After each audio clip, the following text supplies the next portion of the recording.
Joining me now is National Security Council spokesman John Kirby. John, welcome back to Meet the Press. Thanks, Kristen. Good to be with you.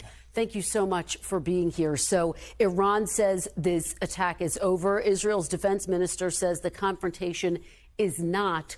What is the United States assessment of where things stand this morning? Is this over? Well, where things stand this morning is just an incredible military achievement by Israel and, quite frankly, the United States and other partners that helped Israel defend itself against more than 300 drones and missiles. I mean, it's just an extraordinary example of military superiority that Israel demonstrated to the whole world last night. And I think Israel also demonstrated that it has friends, that it's not standing alone, that it's not isolated on the world stage. Now, whether and how the Israelis will respond, that's going to be up to them. We understand that and respect that. But the president's been very clear. We don't seek a war with Iran. We're not looking for escalation here. We will continue to help Israel defend itself. Are you, as we sit here right now, aware of any threats to U.S. troops in the region? We are staying vigilant to exactly that potential threat, but we have not seen any attacks on U.S. troops or personnel in the region or our facilities. Nothing to report to you this morning, but we're going to obviously watch that very, very closely. Just to get a sense of how this came together, did the United States have any back-channel communications with Iran, if only to deconflict the airspace over Syria? I would just, not in terms of the operations, but I mean, obviously in the lead up to what happened yesterday, there were back-channel communications. I would just say we made it very clear to all parties, including Iran, what we would do and how we would continue to defend Israel, and also how seriously we would take any potential threat to our personnel and our facilities in the region. A lot of people watched what happened in the skies over the Middle East overnight, and they are wondering this morning, has this now escalated into a wider war? I don't think there's any reason that it needs to. But has it? Are we now in the midst of a wider war? The president doesn't believe that it needs to move in that direction whatsoever, Kristen. What Israel demonstrated last night was an incredible ability to defend itself. Just their own military superiority was quite remarkable yesterday. I mean, very little got through, and the damage was extraordinarily light. And also, Israel demonstrated, again, as I said, that they're not standing alone, that they have friends. So the president's been clear. We don't want to see this escalate. We're not looking for a wider war with Iran. I think the coming hours and days will tell us a lot. But what's your response to Americans who see those missiles being intercepted in the skies overnight and believe that this has already escalated? I would ask the Americans that saw what happened last night to take heart in terms of the military capability of their forces in the region, how they are defending themselves and defending our interests in the region. And also, I reiterate what I said before. Know that the president is working the diplomatic side of this personally. In fact, today, just a little bit later today, he's going to call the G7 together to talk about a diplomatic response here. NBC News is reporting that President Biden, talking about the diplomatic outreach, told Prime Minister Netanyahu that the United States will not participate in offensive operations against Iran. Can you confirm that? I won't go into the greater detail of the conversation with the Prime Minister. They did have a good chat last night. What was the message? What was the broad message? It was very clearly, we stand with you in your self-defense. That was the main message that the president delivered to the prime minister. He congratulated the prime minister and the IDF for the extraordinary job they did knocking things out of the sky.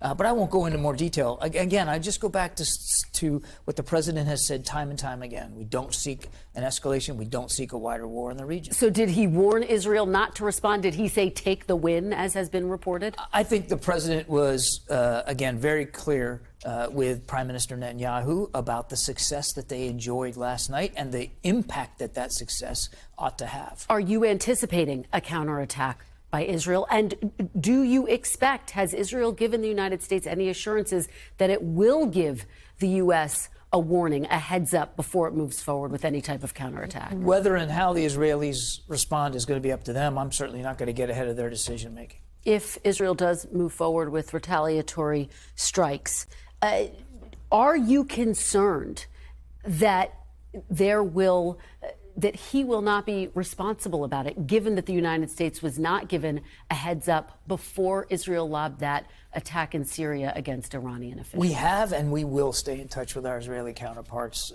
so that the information flow is as robust as possible. Well, if Israel does decide to move forward with retaliatory strikes, will the United States support Israel, or will Israel be going it alone? I won't get into hypotheticals one way or another here, since Israel hasn't made any decisions that I'm aware of about what the next step is.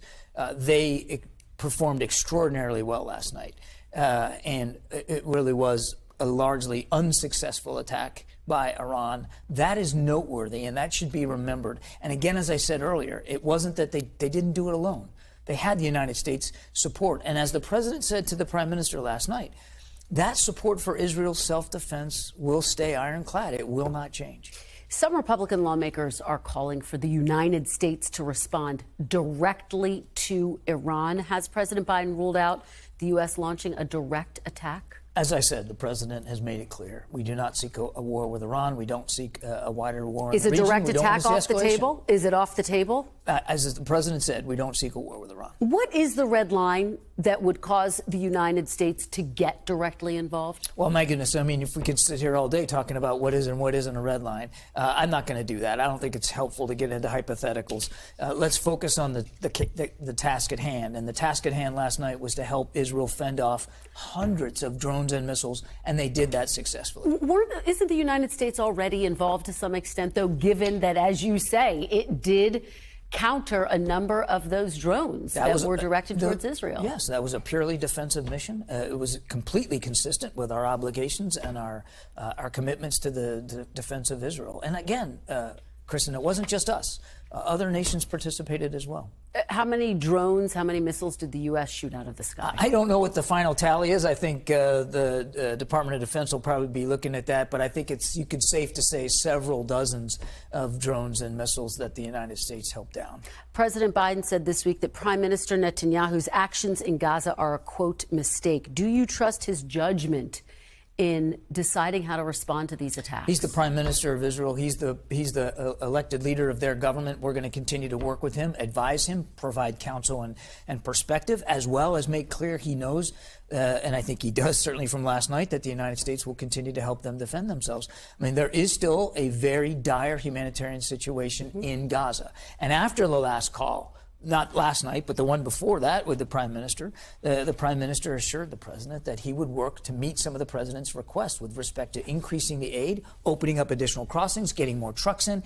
And you know what, Kristen, in the last few days, that has happened. Something on the order of 2,000 trucks have gotten in just since the discussion with Prime Minister Netanyahu a week or so ago. Now, is it enough? No, of course not. It's got to be sustained over time. But the Israelis are making efforts to try to meet good on those commitments. I don't have to tell you this, but the House has not yet passed aid to Israel and Ukraine, given what has happened overnight in the Middle East. Does that add urgency? What is your message to House lawmakers today? Should they be putting that supplemental on the floor this coming week? That they should put it on the floor as soon as possible. Last night, I mean, as if we didn't need any reminders in terms of what's going on in Ukraine, but last night is certainly underscores significantly the threat that Israel faces in a very, very tough neighborhood. So there's a bipartisan bill by the Senate that all the House needs to do is take it up, put it on the floor, and you and I both know the votes are there.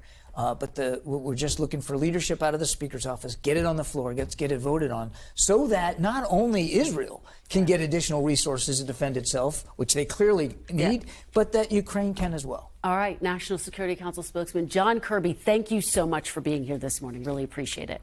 Thanks for watching. Stay updated about breaking news and top stories on the NBC News app or follow us on social media.